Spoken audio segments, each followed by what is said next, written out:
5 அப்பங்களையும் 2 மீன்களையும் கொண்டு ஆயிரக்கணக்கானோருக்கு உணவளித்த பிறகு இயேசு தம்முடைய சீடர்களை ஏரியின் அக்கறைக்கு முன்னதாக அனுப்பினார். அதே நேரத்தில் அவர் தனியாக ஜெபிக்க மலைக்குச் சென்றார். இரவு வந்தது. கடலில் ஒரு கடுமையான புயல் எழுந்தது.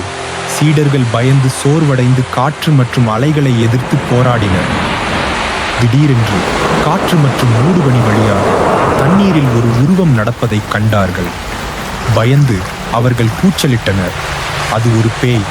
ஆனால் இயேசு உடனே அவர்களிடம் பேசி, தைரியமாயிருங்கள், நான் தான், பயப்படாதீர்கள் என்றார். பேதுரு, ஆண்டவரே, நீர்தான் என்றால் என்னை தண்ணீரின் மேல் உம்மிடம் வரச் சொல்லும் என்று கூப்பிட்டார். இயேசு வா என்றார். பேதுரு வெளியே வந்தார். அவரது கால்கள் அலைகளின் மேல் நின்றன.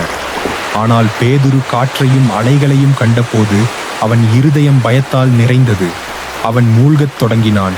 ஆண்டவரே, என்னை காப்பாற்றுங்கள் என்று கூப்பிட்டான். உடனே இயேசு தம்முடைய கையை நீட்டி அவனை பிடித்தார். விசுவாசக் குறைவுள்ளவனே, அவர் மெதுவாக, ஏன் சந்தேகப்பட்டாய் என்று கேட்டார். அவர்கள் படவில் ஏறியவுடன் காற்று நின்றது. கடல் அமைதியானது. சீடர்கள் குனிந்து, மெய்யாகவே நீர் தேவனுடைய குமாரன் என்று சொன்னார்கள். விசுவாசம் என்பது புயல் வீசும்போது கூட முன்னோக்கிச் செல்வதாகும். நாம் இயேசுவின் மீது நம் கண்களை பதிக்கும்போது பயம் நம்மால் முடியாது என்று சொல்லும் இடத்தில் நடக்க தைரியத்தை காண்கிறோம்.